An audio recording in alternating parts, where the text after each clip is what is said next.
So good afternoon everyone bete. I am Navneet Agrawal and welcome to this class. Alisha, Abhishek, Ekjot, Prashant, Mohammad, Nidhi, Pooja, Riya, Samyukta, Sumit, Sushil, Vaibhav.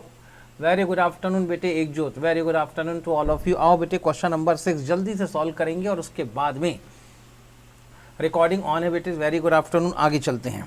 Vikram milk food company limited of the Vikrampur sent to Sundar Store Sonpuri 5000 kg of baby food packet in 2000 tins of net weight of 1 kg and 6000 packet of net weight of half kg for sale on consignment basis. कुल मिला के कितना goods इन्होंने भिजवाया. ये कह रहे हैं कि भैया 2000 टिन्स ऑफ नेट वेट रुपी और नेट वेट ऑफ 1 kg, यानी पहले तो इन्होंने 2000 टिन भिजवाए हैं और हर एक टिन 1 kg का है, यानी ये हो गया कुल मिला के 2000 kg. फिर ये कह रहे हैं कि हमने 6000 पैकेट भिजवाए हैं और हर एक पैकेट हाफ kg का है, मतलब ये हो गया 3000 kg. कुल मिला के अगर मैं kg में देखूं तो यहाँ पर इन्होंने 5000 kg of material has been sent on consignment to the consignee. और आगे चलते हैं. The consignee commission was fixed at 5% of sale proceed. ठीक है भाई. The cost price and selling price of the product were as under. Cost price है 10 rupees की, selling price है हाफ. अच्छा, 1 kg पैक के लिए कॉस्ट प्राइस है 10 रुपीज़ और हाफ kg पैक के लिए कॉस्ट प्राइस है 6 रुपीज़. 1 kg पैक का सेलिंग प्राइस है 15 रुपीज़, हाफ kg पैक का सेलिंग प्राइस है 7 rupees per kg. The consignment was booked on freight to pay basis. Booked on freight to pay basis का मतलब ये होता है कि यहाँ से हम कंसाइनमेंट बुक कर देंगे, हम यहाँ पर गुड्स को ट्रेन में चढ़ा देंगे, हम यहाँ पर गुड्स को ट्रांसपोर्टर के पास में बुक कर देंगे, लेकिन जब गुड्स कंसाइनी के पास पहुँचेगा तब उस कंडीशन में कंसाइनी को यहाँ पर कुल मिला के तब कंसाइनी के पास ये गुड्स पहुँचेगा. तो जैसे नॉर्मली हमारा फ्रेट का एक्सपेंस होता है उसी तरीके से यहाँ पर ये भी हमारा फ्रेट का एक्सपेंस है, लेकिन यहाँ पर फ्रेट टू पे बेसिस के केस में वर्किंग थोड़ी सी बदल जाती है. तो इस क्वेश्चन के अंदर अगर मुझे कुछ डिस्कशन करना है तो इस क्वेश्चन में से फ्रेट टू पे बेसिस के केस में हमारी अकाउंटिंग कैसे बदलती है, बस इतना ही मैंने डिस्कशन करना है. अदरवाइज इस क्वेश्चन के अंदर कुछ भी नया नहीं है. आगे चलते हैं. The freight charges came to 2% of the selling value. जो फ्रेट चार्जेस हैं वो आपकी सेल वैल्यू का 2% के बराबर हैं. 1 case containing 51 kg tin were lost in transit and the transport carrier admitted a claim of rupees 450. लो बेटे, ये आ गया एबनॉर्मल लॉस. एबनॉर्मल लॉस को जैसे हर बार हम सबसे आखिरी में ट्रीट करते हैं, इसलिए इस बार भी एबनॉर्मल लॉस को सबसे आखिरी में ही ट्रीट किया जाएगा. At the end of first year, following information is gathered from the account sale sent by consignee. Consignee ने जो अकाउंट सेल भिजवाई है उसके हिसाब से कुछ इन्फॉर्मेशन निकल के आती है. क्या क्या भिजवाती है? निकल के आती है सेल प्रोसीड. इसने 1 kg टिन के 1500 केसेस बेच दिए. अब 1 kg टिन के 1500 केसेस बेचे होंगे तो कितना सेल प्रोसीड आया होगा? सर 1 kg टिन की सेलिंग प्राइस है 15 रुपीज़. तो जब उसने 1500 केसेस को एट द रेट ऑफ ₹15 पर पैकेट या 15 पर टिन बेचा होगा तो टोटल सेल प्रोसीड कितना आया होगा? चेक करके बताना जरा एक बार. 22,500 का सेल प्रोसीड तो सर ये आ गया होगा. 4000 half kg packet, half kg packet की सेलिंग प्राइस है 7 रुपीज़. तो 4000 पैकेट को अगर 7 रुपीज़ पर पैकेट के हिसाब से बेचा होगा तो इसका सेल प्रोसीड आया होगा 28,000 का और टोटल सेल प्रोसीड आया होगा यहाँ पर 40,500 रुपीज़ का सेल प्रोसीड आया होगा. इतना क्लियर? ये सारे जो कैलकुलेशन मैं अभी कर रहा हूँ ये कैलकुलेशन आपको भी क्वेश्चन पढ़ते समय ही कर लेने चाहिए, ताकि जब आप इसका सोल्यूशन लिखने बैठो तो इन सब छोटी छोटी चीज़ों के बीच में आपको अपने हाथ को रोकना ना पड़े. आपकी एक बार जो रिदम बन जाए उसी रिदम पे आप अपने क्वेश्चन को कंटिन्यू करते रहें. Okay sir, done. एक जगह लिखा था कंसाइनर के कमीशन के बारे में. कंसाइनर का कमीशन कितना होगा? तो इन्होंने लिख रखा था भैया कंसाइनर का जो कमीशन होगा वो होगा 5% ऑफ सेल प्रोसीड. अब क्योंकि सेल प्रोसीड हम निकाल चुके हैं 50,000 होगा. अच्छा सॉरी 50,500 होगा. ये होगा बेटे 50,500. 50,500 के बाद अगर चाहो तो बेटे यहीं पर कमीशन भी कैलकुलेट कर सकते हो. 50,500 का 5% बेटे कंसाइनी का कमीशन। बोलो बेटे कितना?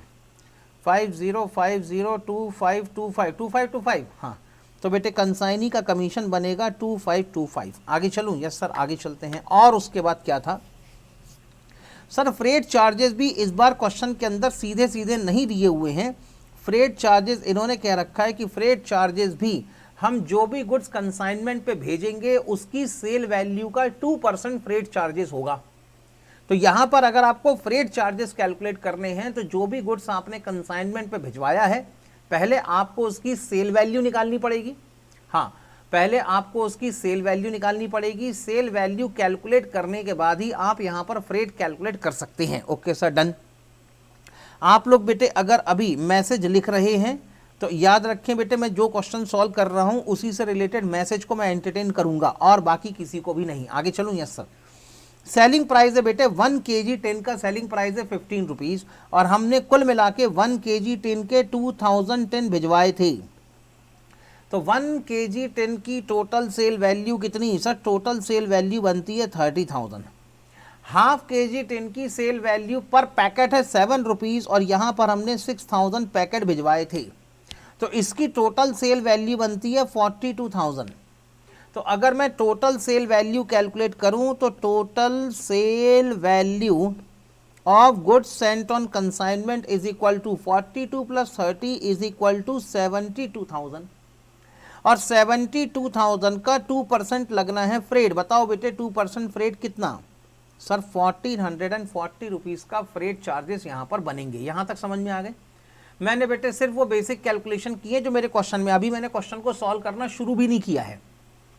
सर इतना डिटेल में क्वेश्चन को पढ़ना पड़ता है? हाँ बेटे, अगर आप चाहते हैं कि कंसाइनमेंट अकाउंट का 10 मार्क्स का क्वेश्चन आए और आपको पूरे 10 मार्क्स मिल जाएं तो इसका सबसे बढ़िया तरीका है क्वेश्चन को बड़े आराम से, बड़े इत्मीनान से पढ़ो। सॉल्व करना नहीं, सॉल्व करना और उसके बाद में डबल एंट्री कंप्लीट करना तो बच्चों का खेल हो गया है आप लोगों के लिए। आगे चलते हैं। और कोई इन्फॉर्मेशन है ना सर? एक इन्फॉर्मेशन बाकी आपने नहीं पढ़ी। मैंने कहा कौन सी? बताओ सर। ये कह रहे store rent and insurance charges 600 rupees के हैं। Find out the value of closing inventory of consignment. बेटे अगर मान लो ये लाइन ना भी लिखी होती तब भी क्या आप बेटे क्लोजिंग इन्वेंट्री कैलकुलेट करते? हाँ सर, कैलकुलेट तो वैसे भी करना पड़ता। अगर कंसाइनमेंट अकाउंट मांगा है तो ये लाइन लिखे ना लिखे क्या फर्क पड़ता है, करना तो वैसे ही पड़ता। Okay sir, done. Show the consignment account and consignee account in the books of Vikram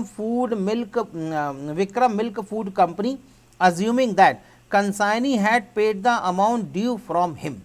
जितना भी अमाउंट था कंसाइनी ने सारा अमाउंट पे कर दिया, ऐसा अज्यूम करते हुए, ऐसा मानते हुए कंसाइनमेंट अकाउंट और एक कंसाइनी अकाउंट बना के दिखाएं। आगे चलें? यस सर, आप आगे चलो। ठीक है, लो बेटे, एक बनना है आपका कंसाइनी अकाउंट, एक बनना है आपका कंसाइनमेंट अकाउंट। ये रहा बेटे Vikram milk food company limited consignment to Sonpuri account और दूसरा बनेगा बेटे कंसाइनी सुंदर स्टोर ऑफ सोनपुरी अकाउंट। शुरू करें? यस सर, शुरू करो। सबसे पहले क्या चाहिए सर? सबसे पहले चाहिए cost of goods sent on consignment. शुरू करें?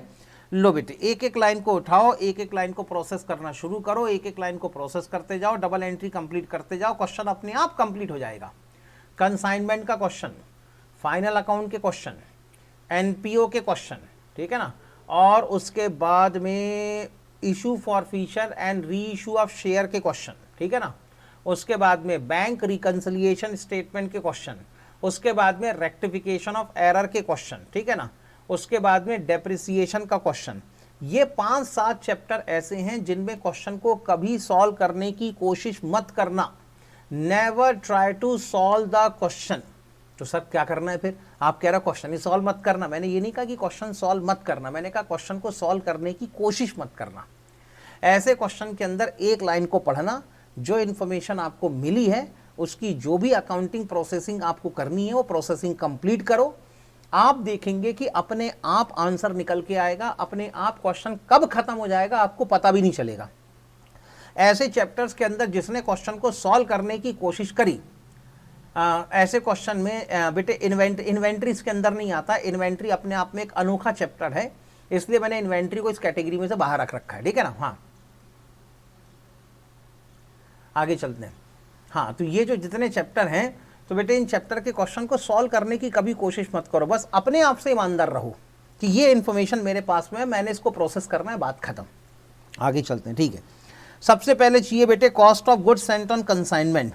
बताओ बेटे cost of goods sent on consignment कितना होगा। तो sir cost of goods sent on consignment निकालना है। अभी ये क्या हो गया, हाँ, तो बताओ बेटे cost of goods sent on consignment कितना होगा। तो sir cost of goods sent on consignment कौन सी बड़ी बात है, देखो ना सर, हमने 1 kg के 5000 kg of baby food product भिजवाए थे। 2000 kg के जो टिन थे 1 kg वाले टिन थे, और हर एक टिन की कॉस्ट प्राइस है 10 रुपीज़। हर एक टिन की कॉस्ट प्राइस अगर 10 रुपीज़ की है तो 2000 टिन की कॉस्ट प्राइस कितनी सर 20,000। आगे चलूँ, यस सर आगे चलते हैं, ठीक है, ओके डन। तो ये हो गई बेटे 1000 टिन की कॉस्ट प्राइस हो गई 20,000, और उसके बाद में जो 6000 पैकेट थे हाफ kg के, उनकी पर पैकेट की कॉस्ट प्राइस है 6 रुपीज़। तो 6000 पैकेट की कॉस्ट होगी 36,000। 36,000 इंटू 20,000 इज इक्वल टू, ये हो जाना चाहिए 56,000। So the total cost of goods sent on consignment will B 56,000 rupees. Done, हाँ या ना। यस सर बिल्कुल ठीक, चलो आगे चलते हैं, डन। लो बेटे 10 rupees into 2000 is equal to, ये हो गई 20,000। 6 rupees into 6000 is equal to, ये हो गया 36,000। इन दोनों को अगर टोटल करके देखा जाए तो total cost of goods sent on consignment 56,000 rupees का है। एंट्री बनेगी consignment account is to be debited by rupees 56,000 and goods sent on consignment account is to be credited by rupees 56,000।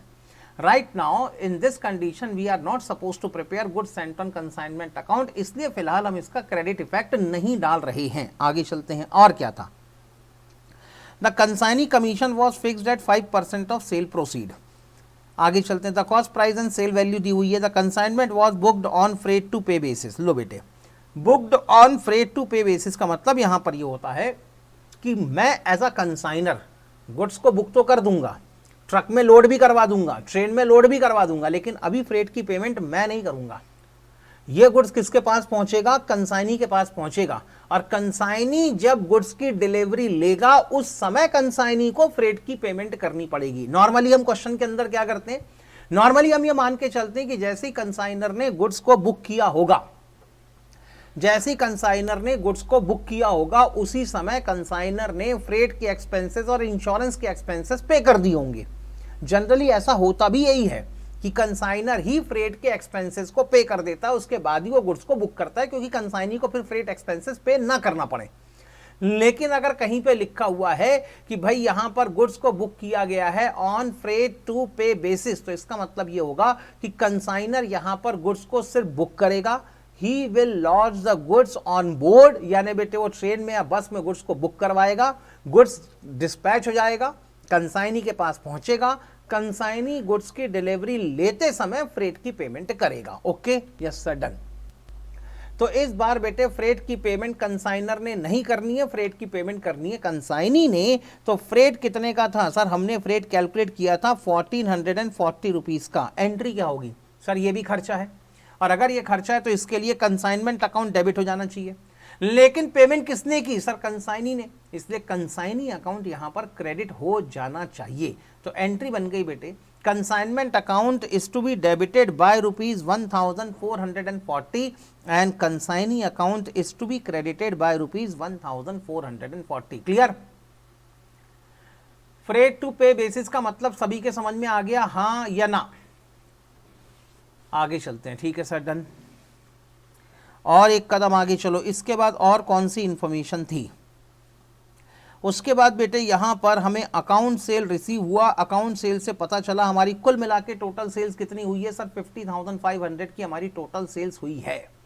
और अगर 50,500 की टोटल सेल्स हुई है तो that is the income on consignment, इसलिए आप कंसाइनमेंट अकाउंट में क्रेडिट करेंगे and this amount is recoverable from consignee, तो कंसाइनी अकाउंट में इसे आप डेबिट करवाएंगे। एंट्री बनेगी consignee account is to be debited by rupees 50,500 and consignment account is to be credited by rupees 50,500। Done. अब जब गुड्स बिक गया है तो कंसाइनी का कमीशन भी रिकॉर्ड हो जाना चाहिए, ठीक है ना।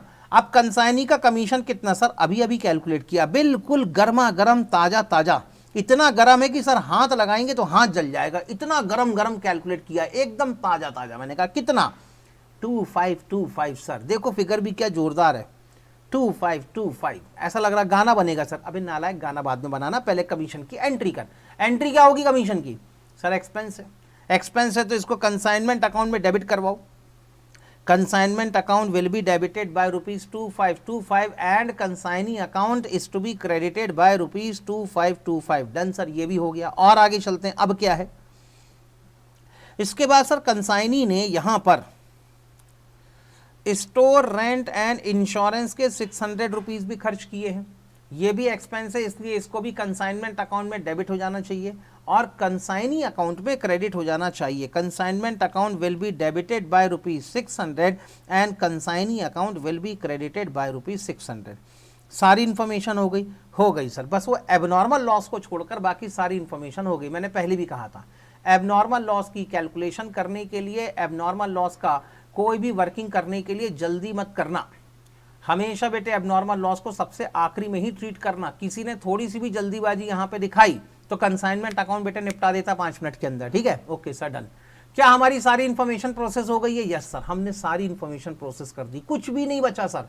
अब क्या बचा है सर? सिर्फ और सिर्फ कंसाइनमेंट स्टॉक कैलकुलेट करना है और सिर्फ यहाँ पर एबनॉर्मल लॉस कैलकुलेट करना है। मैंने कहा डन, उसमें कौन सी बड़ी बात है। आओ बेटे, कंसाइनमेंट स्टॉक और एबनॉर्मल लॉस दोनों कैलकुलेट करें। सर यही कैलकुलेट कर दोगे? और क्या बेटे, यही कैलकुलेट कर देते हैं। उसमें क्या है, ये लो बेटे, पर्टिकुलर, एक कॉलम क्वांटिटी और एक कॉलम अमाउंट। चल जाएगा? हाँ सर, अब आपने बोल दिया तो चल जाएगा। उसमें क्या है सर, आप बोलो और हम ना चलाएं, इतने नालायक बच्चे नहीं हैं सर हम।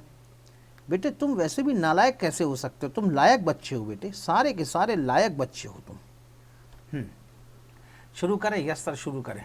सर मॉड्यूल में कमीशन को लास्ट में एंट्री की जाती है तो अपन को ब्रैकेट में कंसाइनी कमीशन के लिखना जरूर नहीं बेटे। इतना अनमोल क्या लिखना है क्या नहीं लिखना है, इस पर इतना फोकस नहीं करना, ठीक है ना भाई।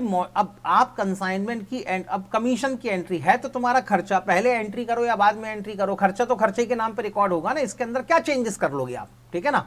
तो आप इसको अगर अलग से रिकॉर्ड करते हैं तो भी चल जाएगा। हाँ, अगर आप कहते हैं कि सर अगर हम कमीशन के खर्चे को अलग से रिकॉर्ड करेंगे तो फिर क्या करोगे? कंसाइनमेंट अकाउंट को डेबिट करोगे तो डेबिट में लिख देना टू कंसाइनी, ब्रैकेट में लिख देना कमीशन, और कंसाइनी अकाउंट को क्रेडिट कर देना, वो भी चल जाएगा, उसमें भी कोई दिक्कत नहीं है। Okay sir. लो बेटे, सबसे पहले क्या चाहिए सर? सबसे पहले चाहिए गुड्स सेंट ऑन कंसाइनमेंट। बताओ बेटे, गुड्स सेंट ऑन कंसाइनमेंट कितना था? सर यहां पर ना 1 किलो पैकेट का हिसाब अलग है और ½ केजी पैकेट का हिसाब अलग है। अब समझ में आया बेटे, यहां पर कंसाइनमेंट अकाउंट कहां बदलेगा? एवरीबॉडी क्लियर बेटे? यहां कंसाइनमेंट स्टॉक कैलकुलेट करने का कैलकुलेशन कहां बदलेगा? अब बेटे क्योंकि इन्होंने गुड्स में 1 केजी के टिन और ½ केजी के पैकेट अलग अलग भेजे हैं, इसलिए आपको उन दोनों की वैल्यूएशन भी अलग अलग करनी पड़ेगी। सर क्या दोनों को मिला के एक साथ नहीं कर सकते? बेटे दोनों को मिला के एक साथ तो कर सकते हैं, लेकिन याद करो आपके क्वेश्चन में क्या कोई एबनॉर्मल लॉस है? यस सर, बिल्कुल है। एबनॉर्मल लॉस 1 केजी के टिन में है या ½ केजी के पैकेट में है? 1 केजी के टिन में है या ½ केजी के पैकेट में? सर जो एबनॉर्मल लॉस हुआ है वो 1 केजी के पैकेट में, 1 केजी के टिन में हुआ है। तो 1 केजी के टिन में एबनॉर्मल लॉस है, लेकिन ½ केजी के पैकेट में एबनॉर्मल लॉस नहीं है। इसीलिए सेफ साइड के लिए बेहतर तो ये होगा कि आप अपने कैलकुलेशन को 1 केजी टिन के लिए सेपरेटली करें और ½ केजी टिन के लिए सेपरेटली करें। तो सर क्या 2 बार कैलकुलेशन करेंगे? अरे नहीं रे बेटा, कैलकुलेशन एक ही बार करेंगे। तो सर फिर कैसा करेंगे? आप कभी कहते हो कि अलग अलग करो, फिर कहते हो कि एक ही बार करो। मैंने कहा सुनो, अगर कैलकुलेशन करना है तो उसका सबसे बढ़िया तरीका यहां पर यह है कि फॉर्मेट एक ही बनाओ, अमाउंट, फॉर्मेट बेटे एक ही बनाओ, अमाउंट क्वांटिटी, अमाउंट क्वांटिटी। ये लो बेटे, ये हो गई तुम्हारी फॉर्मेटिंग कंप्लीट है। सर ये कैसी फॉर्मेटिंग है? अभी दिखाता हूं। ये लो, यहां पर हम हिसाब किताब करेंगे 1 केजी टिन का, यहां पर हिसाब किताब करेंगे ½ केजी के पैकेट्स का।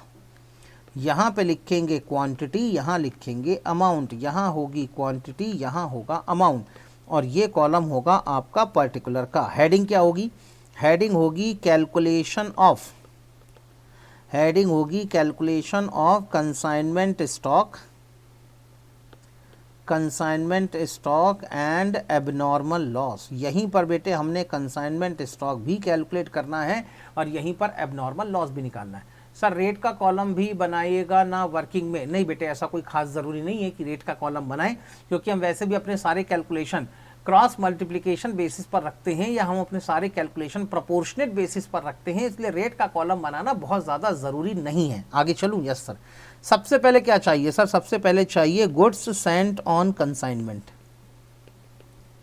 Goods sent on consignment. बताओ बेटे, हमने 1 kg कितने टिन भिजवाए थे सर? 2000 क्वांटिटी, और हर एक टिन की कॉस्ट कितनी थी सर? 10 रुपीज़। तो इसके हिसाब से टोटल कॉस्ट हो गई 20,000। हाफ kg कितने पैकेट भिजवाए थे सर? 6000, और हर एक पैकेट की कॉस्ट कितनी थी सर? 6 रुपीज़। तो इसकी टोटल कॉस्ट होगी 36,000। डन? Yes sir, done. अब इसी में ऐड करके दिखाओ कंसाइनर एक्सपेंसेस। इसी में ऐड करके दिखाओ कंसाइनर एक्सपेंसेस। क्या कोई कंसाइनर एक्सपेंसेस हैं? यस और नो? बेटे मैं सभी से पूछ रहा हूं, क्लास में 31 आंसर है। जब तक मेरे को 31 आंसर टाइप्ड फॉर्म में नहीं मिलेंगे मैं आगे बढ़ूंगा ही नहीं। 2 आंसर आए, 3, 4, 5, 6, 7, 8, मैं गिन रहा हूं बेटे 10। 31 में से सिर्फ 10 लोगों ने आंसर दिए, 11 हुए हैं अभी।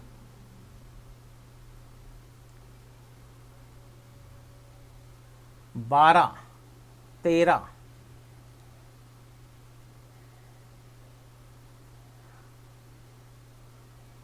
14, मोनिका 15। अभी तक सिर्फ 15 लोगों के आंसर आए। विशाखा 16, एक जो 17।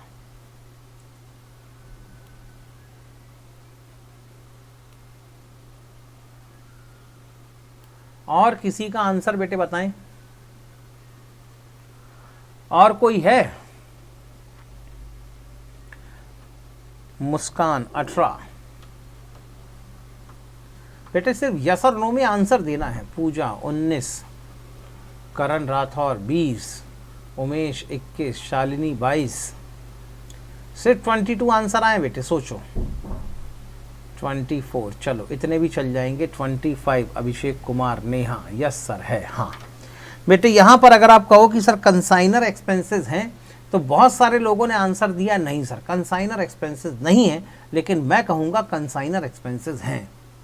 सर कंसाइनर ने कौन सा खर्चा किया? कंसाइनर एक्सपेंसेस है आपके पास में फ्रेट है। सर फ्रेट तो लेकिन कंसाइनी ने पे किया है ना बेटे। फ्रेट भले ही कंसाइनी ने पे किया हो, लेकिन कंडीशन क्या है? Freight to pay basis. Freight to pay basis का मतलब ये होता है कि ये फ्रेट का एक्सपेंस एक ऐसा एक्सपेंस है जिसे कंसाइनर को पे करना चाहिए था, लेकिन कंसाइनर ने अपने गुड्स की सेफ्टी देखते हुए गुड्स सही सलामत सही समय पे कंसाइनी के पास पहुंचेगा या नहीं पहुंचेगा, इन सब चीज़ों को मेक श्योर करने के लिए गुड्स को बुक करते समय फ्रेट के एक्सपेंसेस नहीं पे की और कंसाइनी से कह दिया कि भैया तुम फ्रेट के एक्सपेंस पे कर देना। लेकिन अल्टीमेटली फ्रेट का एक्सपेंस आता किसके हिस्से में है? बताओ ना बेटे, फ्रेट का एक्सपेंस किसके हिस्से में आएगा? कंसाइनर के हिस्से में या कंसाइनी के हिस्से में?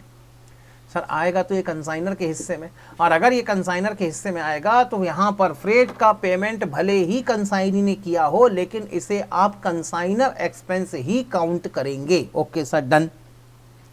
तो बताओ बेटे, फ्रेट एक्सपेंस 1 kg टिन के लिए कितना होगा और हाफ kg टिन के लिए कितना होगा?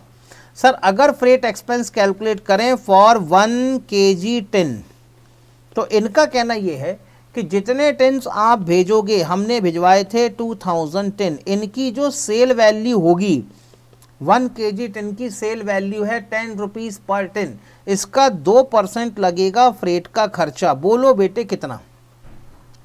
20,000 का 1% 200, ये हो गया शायद 400, नहीं ज़्यादा, 400 रुपीज़ बेटे। ये हो गया आपका फ्रेट एक्सपेंस 1 kg टिन के लिए। अब निकालो बेटे हाफ kg के पैकेट के लिए। आपने यहाँ पर 6000 पैकेट भिजवाए हैं, हर एक पैकेट की सेल अरे 15 रुपये थी शायद। रुको रुको रुको रुको रुको एक मिनट, शायद मैंने क्वेश्चन कुछ गलत पढ़ लिया है। इसकी सेल वैल्यू कितनी थी? सेल वैल्यू 15 रुपये थी। सॉरी बेटे, यहाँ पर ये कैलकुलेशन ₹15 पे होना चाहिए। सॉरी बेटे, ये कैलकुलेशन यहाँ पर ₹15 पे होना चाहिए, क्योंकि फ्रेट यहाँ पर सेल वैल्यू के बेसिस पर कैलकुलेट हुआ है। ओके, हाँ, ₹15 एट द रेट ऑफ 2% हो जाएगा 30,000, 30,000 का 2% होगा, फिर यहाँ पर ₹600। हाफ केजी पैकेट की मैं अगर बात करूं तो हाफ केजी पैकेट की सेलिंग प्राइस है ₹7 पर पैकेट। तो यहाँ पर जो फ्रेट का एक्सपेंस होगा वो ₹7 पर पैकेट के हिसाब से एट द रेट ऑफ 2% होगा, और ये होगा सर ₹840। समझ में आ गई बात? Yes sir. अब बेटे इसको ऐड करो तो पता चलेगा कि यहाँ पर कंसाइनर के एंड पे कॉस्ट कितनी थी। सर कंसाइनर के एंड पे 2000 1 kg टिन की कॉस्ट थी 20,600, और कंसाइनी के 6000 पैकेट की कॉस्ट थी 36,840। गुड्स कंसाइनी के पास पहुंचता बेटे ₹6 सुमित कॉस्ट है, और फ्रेट को हमने यहाँ पर सेल वैल्यू पे कैलकुलेट करना है, इसलिए मैंने ₹7 लिया है। ओके, आगे चलते हैं। हाँ सर, कंसाइनी के पास गुड्स पहुंचता उसके पहले ही हो गया यहाँ पर एबनॉर्मल लॉस, तो यहीं पर आपको पहले अपना एबनॉर्मल लॉस कैलकुलेट कर लेना चाहिए। करो बेटे अपना abnormal loss calculate, minus abnormal loss. Abnormal loss 1 kg tin में हुआ है, और कितनी यूनिट का एबनॉर्मल लॉस है? तो सर ये कह रहे हैं कि रास्ते में कुल मिला के 1 kg टिन चोरी हुए हैं, तो एबनॉर्मल लॉस है बेटे 50 यूनिट का। क्रॉस मल्टीप्लाई करो और बताओ 50 यूनिट की कॉस्ट कितनी होनी चाहिए। सर क्रॉस मल्टीप्लाई कैसे करना है? अगर 2000 यूनिट की कॉस्ट है 20,600, तो 50 यूनिट की कॉस्ट कितनी होनी चाहिए? 20,600 डिवाइडेड बाय 2000 इंटू 50। बोलो बेटे एबनॉर्मल लॉस कितना? सर ₹515 का एबनॉर्मल लॉस। लेकिन हाफ केजी पैकेट में कोई एबनॉर्मल लॉस नहीं है। और आगे चलो बेटे एक कदम, ठीक है सर, एक कदम और आगे चलते हैं। अब बताओ कंसाइनी ने कितना गुड्स रिसीव किया? सर कंसाइनी ने 1950 यूनिट रिसीव करी है। इसकी कॉस्ट कितनी बताओ बेटे? 1950 यूनिट की कॉस्ट कितनी बची है, जल्दी बताओ।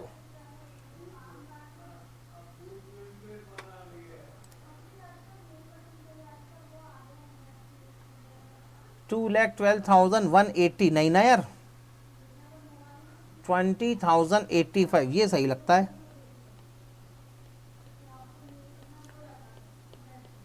$6,000 यूनिट की कॉस्ट है 36,840। Okay yes sir, done. और क्या करना है सर? अब इसमें ऐड कराओ कंसाइनी के नॉन रिकरिंग एक्सपेंसेस, ऐड कराओ non recurring expenses of consignee. Consignee के कोई नॉन रिकरिंग एक्सपेंसेस हैं तो बताएं। सर कंसाइनी ने देखो एक तो फ्रेट का खर्चा किया था, ये तो कंसाइनर के बिहाफ में किया था। रेंट एंड इंश्योरेंस सर ये रिकरिंग एक्सपेंस है, कमीशन ये रिकरिंग एक्सपेंस है, तो कंसाइनी के कोई भी नॉन रिकरिंग एक्सपेंसेस नहीं हैं। तो बेटे कंसाइनी के एक्सपेंसेस ऐड करने के लिए कुछ भी नहीं मिला आपको, और जब कुछ भी नहीं मिला तो cost of goods at consignees go down. Half के 1 kg टिन के लिए रहेगा 20,085, और हाफ केजी पैकेट के लिए रहेगा 36,840। बस बेटे इसी के बेसिस पर आपने अपना कंसाइनमेंट स्टॉक कैलकुलेट करना है। आगे चले? यस सर, चालू करो। देयरफॉर अब निकालो कंसाइनमेंट स्टॉक। कंसाइनमेंट स्टॉक पहले कैलकुलेट करो 1 kg टिन के लिए। 1 kg टिन, 1 kg टिन के लिए अगर कंसाइनमेंट स्टॉक निकालूं तो कंसाइनमेंट स्टॉक मेरे पास में बचा कितना होगा, पहले तो मुझे ये पता करना है। सर देखो हमने यहाँ पर 2001 kg टिन भिजवाए थे, 15 टिन तो एबनॉर्मल लॉस में चोरी हो गए, कितने बिक गए? सर हमारे कंसाइनी ने 1500 टिन बेच दिए, तो बेटे 1500 और माइनस कर दो, जो बच जाएगा वो आपका कंसाइनमेंट स्टॉक। बहुत सिंपल सा तरीका है। अगर 1950 टिन की कॉस्ट है 20,085 रुपीज़, तो बताओ बेटे 400, सर 1440 है ना? ये कौन सा बेटे?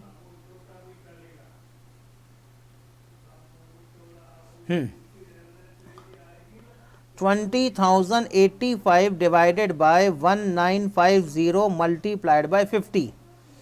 बोलो बेटे कितना आंसर आता है?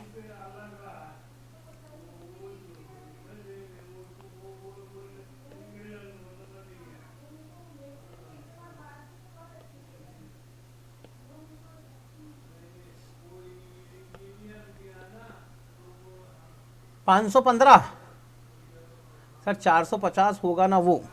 अच्छा 450 होगा, सॉरी, ये 450 होगा बेटे, सॉरी, हाँ ये होगा 450 यूनिट। हाँ बताओ बेटे 450 यूनिट की कॉस्ट कितनी?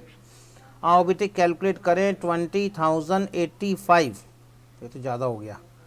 20,085 divided by 1950 multiplied by 450 is equal to 4635। लो बेटे ये आ गई 4635। उसके बाद निकालो हाफ केजी पैकेट। अब हाफ केजी पैकेट का कितना स्टॉक बाकी है? तो सर हमने इन्हें 6000 पैकेट भिजवाए थे और हमारे कंसाइनी ने इसमें से 4000 पैकेट बेच दिए, तो कंसाइनमेंट स्टॉक बचा होगा 2000 पैकेट का। 6000 पैकेट की कॉस्ट थी 36,840 डिवाइडेड बाय 6000 कर दूं तो इससे एक पैकेट की कॉस्ट आ जाएगी, मल्टीप्लाइड बाय 2000 कर दूं तो हाफ केजी पैकेट का कंसाइनमेंट स्टॉक कैलकुलेट हो जाएगा 12,280। टोटल कर दो बेटे, कहानी खत्म। 12,280 प्लस 4,635 इज इक्वल टू 16,915।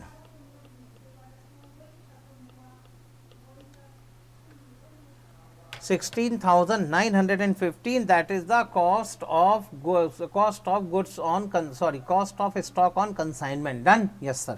सबसे पहले कंसाइनमेंट स्टॉक की एंट्री बताओ बेटे क्या बनेगी? सर कंसाइनमेंट स्टॉक के लिए एंट्री बननी चाहिए consignment stock account debited to consignment account, यानी ये बेटे आपके कंसाइनमेंट अकाउंट में क्रेडिट होगा 16,915 रुपीज। डन? हाँ या ना? आगे चलते हैं। उसके बाद सर एबनॉर्मल लॉस का क्या करोगे आप? हाँ बेटे एबनॉर्मल लॉस का अगर आपको ट्रीटमेंट देखना है तो इसका ट्रीटमेंट भी बड़ा सिंपल है। आओ बेटे एबनॉर्मल लॉस का ट्रीटमेंट और देख लें। हमारा एबनॉर्मल लॉस कितने का कैलकुलेट हुआ था? सर 515 का हमारा एबनॉर्मल लॉस था। कभी भी अगर एबनॉर्मल लॉस आए तो सबसे पहले ये देखो आपका एबनॉर्मल लॉस कितना था 515 का। इसमें से चेक करो रिकवरेबल अमाउंट कितना है और नॉन रिकवरेबल अमाउंट कितना है। कितना लॉस आप रिकवर कर सकते हैं और कितना लॉस आप रिकवर नहीं कर सकते। सर ये कहाँ से पता चलेगा? क्वेश्चन से पता चलेगा। क्वेश्चन ने कह रखा है कि भैया ट्रांसपोर्ट कैरियर ने 450 रुपीज़ का लॉस आपको कंपनसेशन देने के लिए हाँ कह दिया, तो रिकवरेबल नेचर का लॉस है 450, तो नॉन रिकवरेबल नेचर का लॉस होगा 515 minus 450 is equal to 65 rupees. Done? 65 non recoverable. Entry क्या बनेगी? सर जो रिकवरेबल है उसके लिए जिस भी एजेंसी से लॉस रिकवर करना है उसका अकाउंट डेबिट करेंगे और कंसाइनमेंट अकाउंट को क्रेडिट करेंगे। ठीक है, जिस भी एजेंसी से लॉस रिकवरेबल है। यहाँ पर लॉस किससे रिकवरेबल है? सर इंश्योरेंस क्लेम रिकवरेबल है, तो यहाँ पे लिख दिया बाय इंश्योरेंस क्लेम 450, और जो नॉन रिकवरेबल लॉस होगा उसे आप प्रॉफिट एंड लॉस अकाउंट में डेबिट कराएंगे। तो एंट्री बनेगी profit and loss account debited to consignment account by ₹65। Profit and loss account abnormal loss account is to be debited by ₹65। Done? Yes sir done. अब इसके बाद क्या करना है? कुछ नहीं बेटे, कंसाइनमेंट अकाउंट को बैलेंस करो, प्रॉफिट या लॉस निकालो, कहानी खत्म। क्रेडिट का टोटल है 67,930, डेबिट का टोटल होगा 67,930, बैलेंसिंग फिगर आता है 7,365। That is the profit on consignment and this profit on consignment will be transfer to your common या general profit and loss account. तो लिखेंगे बेटे यहाँ पर to profit and loss account profit. इसके बाद बेटे सिंदर स्टोर यानी कंसाइनी के अकाउंट को आप बैलेंस करेंगे। डेबिट का टोटल है 50,500, क्रेडिट का टोटल होगा 50,500, बैलेंसिंग फिगर कितना? 45,935।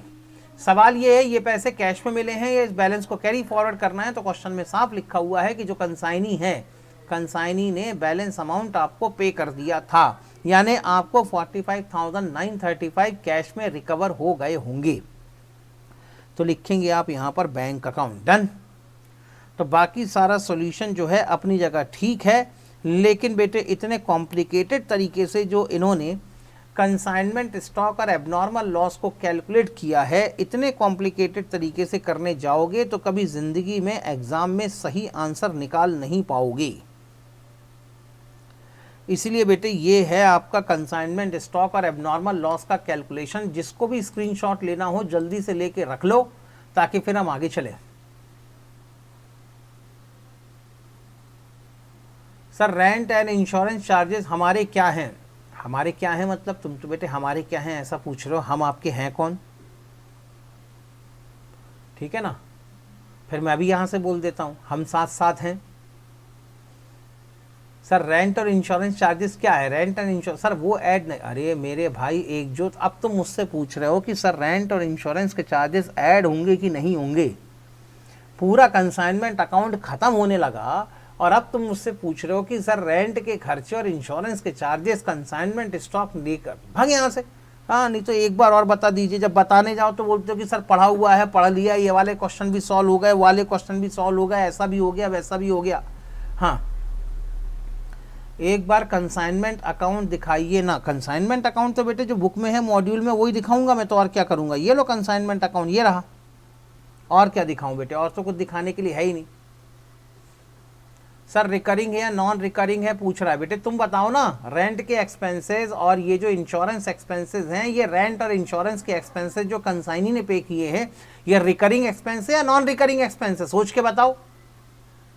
रिकरिंग एक्सपेंस है, बात खत्म। और अगर रिकरिंग एक्सपेंस है तो कौन से नेचर के हो गए? इनडायरेक्ट नेचर के होगा। और अगर इनडायरेक्ट नेचर के हो गए तो क्या इसको इन्वेंट्री कैलकुलेट करते समय ऐड किया जा सकता है? बिल्कुल भी नहीं, कहानी खत्म। तो ऐसे ही कुछ सवाल आपको अपने आप से पूछना चाहिए बेटे, अपने आप से कुछ सवालों को पूछ के देखो। इसी को तो कहते हैं एनालिसिस। और किसको कहते हैं एनालिसिस? और कुछ नहीं होता एनालिसिस। आगे चलूं? Yes sir. तो हमारे बेटे एक बाकी था क्वेश्चन नंबर 4, एक था क्वेश्चन नंबर 6 और एक था क्वेश्चन नंबर 8। क्वेश्चन नंबर 6 बेटे हो चुका, अब बाकी है क्वेश्चन नंबर 4 और दूसरा बाकी है क्वेश्चन नंबर 8। आ जाओ बेटे क्वेश्चन नंबर 4 पे।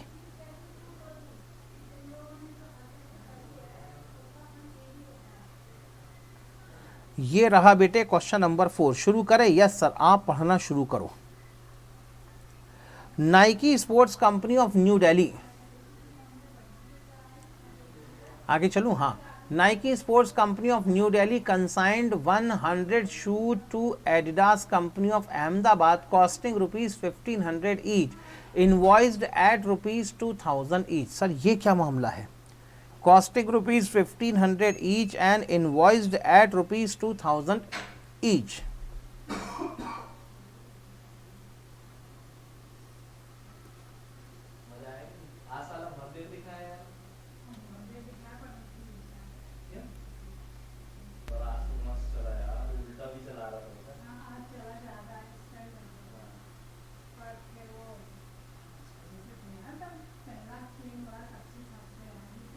सेल वैल्यू एंड कॉस्ट दिया है। हाँ बेटे सेल वैल्यू भी दिया है, कॉस्ट भी दिया है। इसको सेल वैल्यू नहीं कहते, एक्चुअली इसको कहते हैं हम लोग इनवॉइस प्राइस।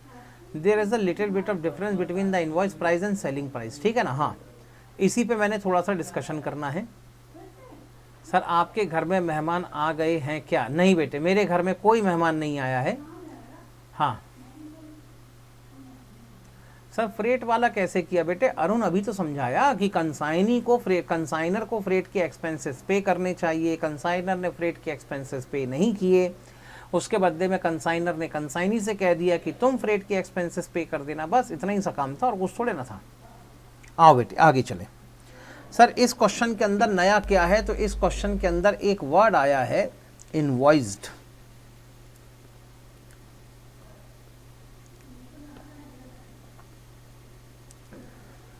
इस क्वेश्चन के अंदर बट एक वर्ड आया है जो है इनवॉइस्ड एट ₹2000 ईच।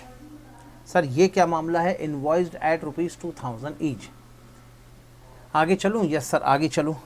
तो सर ये मामला क्या है? होता यहाँ पर ये है कि नॉर्मली कंसाइनर जब भी गुड्स को खरीदता है या गुड्स को अगर वो बनाता है तो गुड्स को खरीदने में या बनाने में उसके जितने पैसे खर्च हुए हैं उसे कहा जाता है कॉस्ट ऑफ गुड्स। ठीक है ना, क्या कहते हैं उसको हम लोग, कॉस्ट ऑफ गुड्स। यहां पर अपनी इसी कॉस्ट में कंसाइनर कुछ थोड़ा सा प्रॉफिट ऐड करके इस कॉस्ट प्राइस में वो अपना थोड़ा सा प्रॉफिट ऐड करता है और थोड़ा सा प्रॉफिट ऐड करने के बाद एक नई प्राइस डिसाइड करता है जिसे कहा जाता है इनवॉइस प्राइस। तो इनवॉइस प्राइस और कुछ भी नहीं होता बेटे। अगर मैं कायदे से बात करूं कि सर इनवॉइस प्राइस का मतलब क्या है, तो अगर आप अपने कॉस्ट प्राइस में थोड़ा सा प्रॉफिट ऐड करें, थोड़ा सा प्रॉफिट ऐड करने का मतलब इसे कहा जाता है बेटे लोडिंग। क्या कहते हैं इसको हम लोग, लोडिंग। जैसे कभी आपने इकोनॉमिक्स में पढ़ा होगा ना, normal profit and abnormal profit पढ़ा था कि नहीं? एक पढ़ा होगा बेटे आपने, कौन सा वाला टॉपिक आप शायद पढ़ रहे होंगे, price determination under the different forms of market. ठीक है ना, तो आपने बेटे इकोनॉमिक्स के अंदर पढ़ा होगा price determination under the different forms of market, और उसके अंदर आप कुछ इस तरीके से किया करते थे कि फॉर एग्जांपल अगर आपका परफेक्ट कंपटीशन है तो ऐसे ही काम करते थे ना बेटे, that is your perfect competition के लिए एक्स एक्सिस और वाई एक्सिस हो गया। आगे चले, इसमें फिर आप कहते थे कि सर अगर मान लो हमारे लिए, पहले आप इक्विलिब्रियम ढूंढा करते थे। इक्विलिब्रियम कैसे आता था आपका, आप बेटे इक्विलिब्रियम ढूंढने के लिए मार्जिनल कॉस्ट और मार्जिनल रेवेन्यू को लिया करते थे। अगर परफेक्ट कंपटीशन है तो आपका मार्जिनल रेवेन्यू एक स्ट्रेट लाइन कर्व के थ्रू रिप्रेजेंट होता था।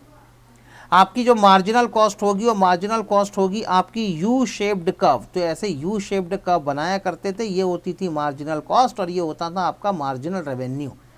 जहाँ पे मार्जिनल कॉस्ट और मार्जिनल रेवेन्यू एक दूसरे को इंटरसेक्ट करें, इसे आप कहा करते थे इक्विलिब्रियम।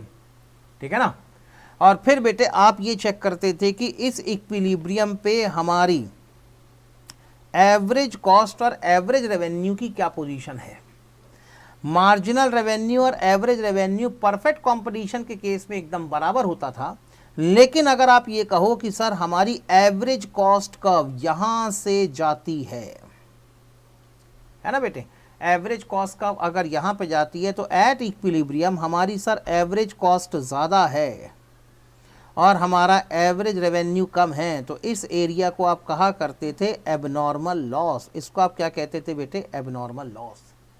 लेकिन अगर एट इक्विलिब्रियम आपका बेटे अगर एवरेज कॉस्ट कर्व यहां से होते हुए जाए तो आप कहते थे एट इक्विलिब्रियम हमारी एवरेज कॉस्ट कम है और हमारा एवरेज रेवेन्यू ज़्यादा है, इसलिए इस प्रॉफिट को आप कहा करते थे सुपर प्रॉफिट, या कई बार आप कहा करते थे एबनॉर्मल प्रॉफिट। याद आया, इसे आप कहा करते थे सुपर प्रॉफिट या एबनॉर्मल प्रॉफिट। ठीक है